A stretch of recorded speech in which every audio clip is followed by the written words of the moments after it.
lo que uno conoce, los hechos que uno conoce, los hechos que uno deja plasmados en los fallos, dan cuenta de tal inhumanidad que uno no la entiende. Por ejemplo, hay un señor, Jorge Gress, que cuando estaba detenido en Londres 38, se echó a perder la máquina con la que los torturaban aplicándole corriente. Y llegó un detenido en ese momento y le aplicaron otros métodos de tortura tan brutales que este caballero se ofreció a arreglar la máquina porque prefería que los torturaran con corriente a la forma en que torturaron a este caballero. Eso demuestra el grado de desesperación y de orfandad que había ahí. Parte de una historia dolorosa y que este juez especial para causas de violaciones a los derechos humanos ha tenido que reconstruir. Episodios que hoy constituyen la verdad judicial sobre lo ocurrido en Chile, con el terrorismo de Estado y la represión política.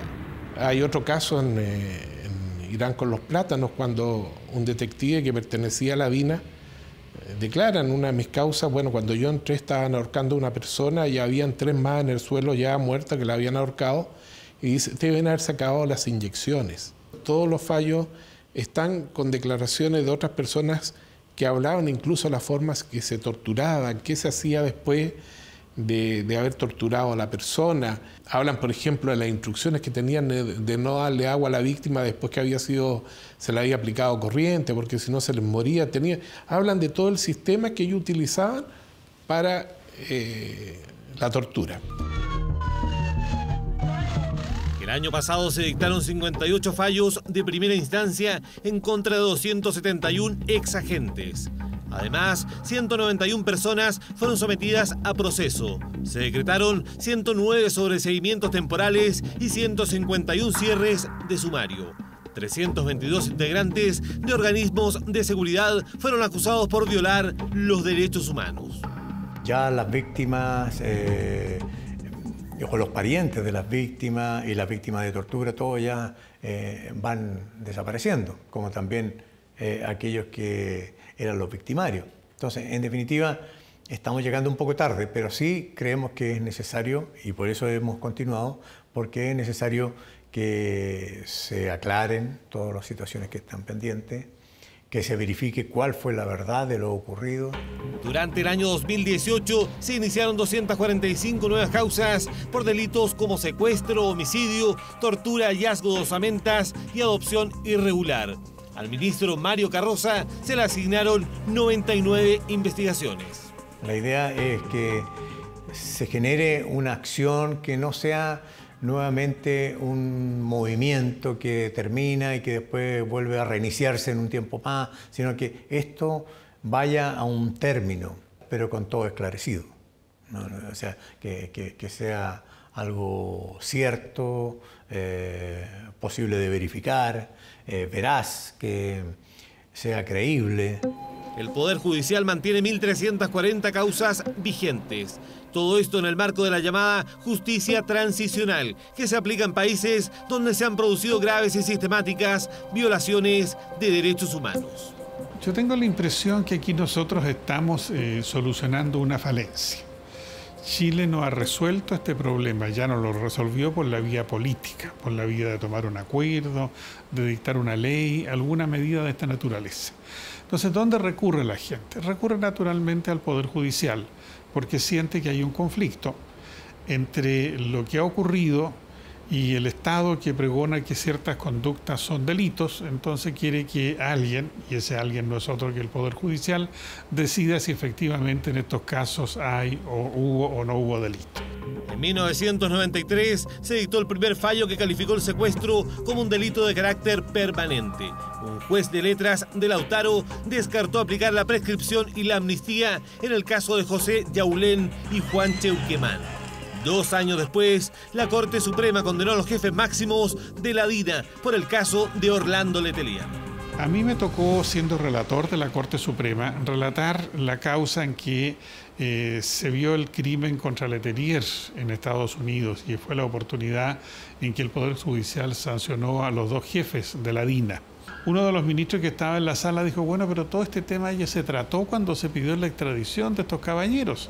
Entonces, ¿para qué volvemos a eso? Entonces, otro de los ministros le dijo, mira, esa era otra Corte Suprema.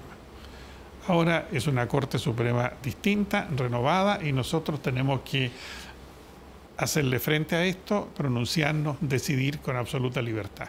Entonces, yo percibí ahí mismo, adentro, este giro, este cambio. En 1998 se presentaron las primeras querellas en contra de Augusto Pinochet y a la fecha se han dictado 447 fallos por delitos de lesa humanidad, tanto en la justicia penal como civil. Yo pienso que en el fondo no estamos haciendo una real justicia. Para mí, por lo menos las causas que a mí me tocó, que eran la de la Operación Colombo, que eran jóvenes que fueron detenidos y luego en centros clandestinos y luego desaparecieron, para mí la verdadera justicia hubiese sido que alguien hubiese intervenido en esa época y hubiese obligado a que esas personas, la detención de esas personas fuera institucionalizada y no se mantuviera en la clandestinidad, lo que permitió que después de todas las torturas y otras situaciones que vivieron estas personas, muchas de ellas definitivamente no desaparecieron. Cuando se cumplieron 40 años del golpe militar, el Poder Judicial reconoció graves acciones y omisiones durante la dictadura. Y aunque muchos esperaban una petición de perdón, ese gesto nunca llegó. Todas estas declaraciones de los colectivos son fruto de algún tipo de transacción. Nos ponemos de acuerdo en esto y esto es lo que podemos hacer. Ahora, yo estuve entre aquellos que estimó que no era conveniente expresar perdón porque, primero, no éramos nosotros los que habíamos estado en esa situación y, segundo, la organización funcionó. Lo que pasa es que funcionó en una línea, ¿no es cierto?, que era mantener una rutina y no abrirse a los nuevos tiempos. Entonces, pensamos que lo que se dijo era exactamente lo necesario como para satisfacer esa necesidad y también dejar las cosas como claras al interior del Poder Judicial. Yo creo que el perdón, la justicia lo ha ido pidiendo a través de los fallos, del comportamiento posterior. Fíjate que de estos fallos se desprenden hechos trascendentes para la historia futura de Chile. Yo ya he acuñado casi como una frase cliché diciendo: son los tribunales de justicia los que por la vía de incorporar el derecho internacional han establecido que hay crímenes que son imperdonables.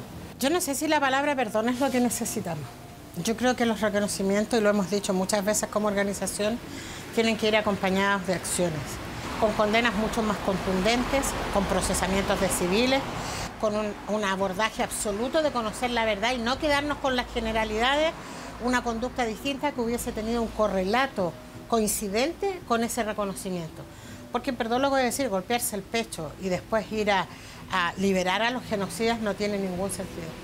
Como una forma de reparación, se han acogido indemnizaciones de perjuicio por daño moral por casi 55.000 millones de pesos. ¿Cuántos familiares murieron sin encontrar verdad, sin encontrar justicia, sin ser medianamente reparados por estas indemnizaciones, que también es un derecho, y que se murieron en la práctica como el mismo día en que secuestraron a sus familiares? Primero, yo evaluaría cuál es la real condena que sufren los violadores de derechos humanos. La gente no sabe que son condenas paupérrimas, que terminan siendo un insulto a quienes todavía buscamos. Condenas de 5 o 7 años por un padre que todavía no aparece, es como, ¿qué es esto? Entonces se intenta una vez más disfrazar la impunidad, porque esas condenas no son condenas reales, son condenas en la lógica de la medida de lo posible. El balance de un Poder Judicial que en forma inédita entrega información histórica sobre el trabajo de los tribunales en derechos humanos. A mí me importa mucho el hecho de que exista esta política institucional de un poder del Estado que quiere llegar al fondo y que quiere saldar una deuda con la historia, saldar una deuda con Chile, pero saldarla bien, no así con una rapidez inusitada que permita dejar las cosas como echar mugre debajo de la alfombra.